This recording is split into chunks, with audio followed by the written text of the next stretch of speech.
Anti microbial resistance അഥവാ anti microbial പ്രതിരോധം. രോഗാണുക്കൾക്കെതിരെ മരുന്നുകൾ ഫലം ചെയ്യാത്ത ഒരു സ്ഥിതിവിശേഷത്തിനാണ് ആന്റി മൈക്രോബിയൽ പ്രതിരോധം അല്ലെങ്കിൽ AMR എന്ന് പറയുന്നത്. 2050 ലോകം നേരിടാൻ പോകുന്ന ഏറ്റവും ഗുരുതരമായ ആരോഗ്യ പ്രതിസന്ധിയാണ് ഈ ആന്റി മൈക്രോബിയൽ പ്രതിരോധം എന്നുള്ളത്. 3-4 ദിവസം വീട്ടിൽ റെസ്റ്റ് എടുത്ത് മരുന്ന് കഴിച്ച് ഭേദമാകേണ്ട അസുഖങ്ങൾ 4-5 മാസം ആശുപത്രിയിൽ കിടത്തി ചികിത്സിച്ചാൽ പോലും ഭേദമാകാത്ത സാഹചര്യം രൂപപ്പെടാം. 10-100 രൂപ മുടക്കി ചികിത്സിക്കാവുന്ന അസുഖങ്ങൾ 10,000 രൂപ മുടക്കിയാലും ചികിത്സിച്ച് ഭേദമാക്കാൻ പറ്റാത്ത അവസ്ഥയിലേക്ക് എത്തിച്ചേരാം. ഇതിനെതിരെ തികഞ്ഞ ജാഗ്രത പുലർത്തേണ്ടതുണ്ട്.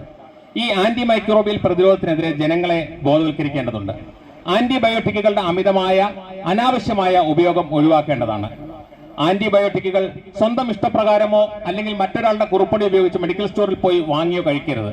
ഒരു ഡോക്ടർ നിർദ്ദേശിക്കുന്ന പക്ഷം മാത്രം ആന്റിബയോട്ടിക്കുകൾ ഉപയോഗിക്കുക.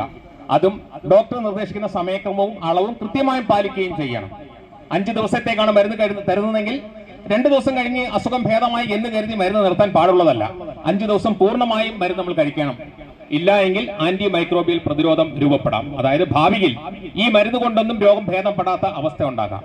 ഏതെങ്കിലും കാരണവശാൽ ഉപയോഗശൂന്യമായ മരുന്ന് കൈവശമുണ്ടെങ്കിൽ അത് മണ്ണിലോ വെള്ളത്തിലോ ഒന്നും ഇടാതെ ആശുപത്രികളിൽ സ്ഥാപിച്ചിട്ടുള്ള പ്രൗഡ് ബോക്സ്, അതായത് ഒരു നീല കളർ ബോക്സ് ആശുപത്രികളിൽ ഉണ്ടാകും, അതിൽ മാത്രം കൊണ്ട് നിക്ഷേപിക്കുക. ഈ രീതിയിൽ ആന്റിബയോട്ടിക്കുകൾക്കെതിരെ തികഞ്ഞ ജാഗ്രത പുലർത്തണം. മനുഷ്യന്റെ വിഷയത്തിൽ മാത്രമല്ല, കന്നുകാലികളുടെ കാര്യത്തിലും കോഴികളുടെ കാര്യത്തിലും ഒക്കെ അവർക്ക് തീറ്റയായോ ചികിത്സയായോ ആന്റിബയോട്ടിക്കുകൾ മെഡിക്കൽ ഓഫീസർ, അതായത് ഒരു വെറ്റിനറി ഡോക്ടറുടെ ഉപദേശപ്രകാരം മാത്രമേ നമ്മൾ കൊടുക്കാവൂ. സ്വന്തം ഇഷ്ടപ്രകാരം മുൻപ് സൂക്ഷിച്ചു വെച്ചിരിക്കുന്ന ആന്റിബയോട്ടിക്കുകൾ ഈ ജീവജാലങ്ങൾക്ക് കൊടുത്താൽ അവയിൽ നിന്ന് ലഭിക്കുന്ന പാൽ, മാംസം, മത്സ്യം അല്ലെങ്കിൽ മുട്ട തുടങ്ങിയവയിലൂടെ വീണ്ടും മനുഷ്യ ശരീരത്തിലേക്ക് തന്നെ ഇവ എത്തിച്ചേരുകയും ആന്റി മൈക്രോബിയൽ പ്രതിരോധം രൂപപ്പെടുകയും ചെയ്യും. അതുകൊണ്ട് തന്നെ ആന്റി ബയോട്ടിക്കുകളുടെ ഉപയോഗത്തിൽ ജാഗ്രത പുലർത്തണം. ഒപ്പം തന്നെ രോഗങ്ങൾ പടരുന്ന സാഹചര്യം ഒഴിവാക്കാൻ ശ്രമിക്കുക.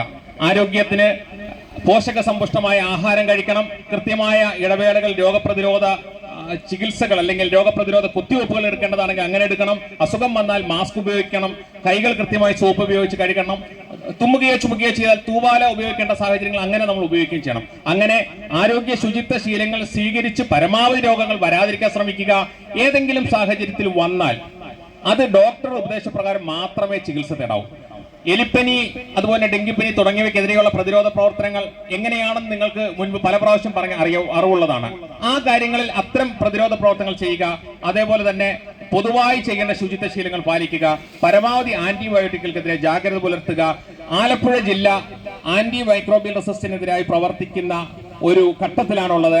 അമരം എന്ന് പേരിട്ടുള്ള ഒരു ക്യാമ്പയിനിലാണ് ഈ ജില്ല ഇപ്പോൾ മുന്നോട്ട് പോയിക്കൊണ്ടിരിക്കുന്നത്. ഇതിന്റെ ഭാഗമായി എല്ലാ ആളുകളോടും നമുക്ക് അഭ്യർത്ഥിക്കാനുള്ളത്, ആന്റി മൈക്രോബിയൽ പ്രതിരോധം വരുന്നതിന് മുമ്പ് ജനങ്ങൾ ജാഗ്രത പാലിക്കുകയും ആന്റിബയോട്ടിക്കുകളുടെ വിഷയത്തിൽ തികഞ്ഞ ഉത്തരവാദിത്വത്തോടെ പ്രവർത്തിക്കുകയും ചെയ്യണമെന്ന് അഭ്യർത്ഥിച്ചുകൊണ്ട് നിർത്തുന്നു. നന്ദി, നമസ്കാരം.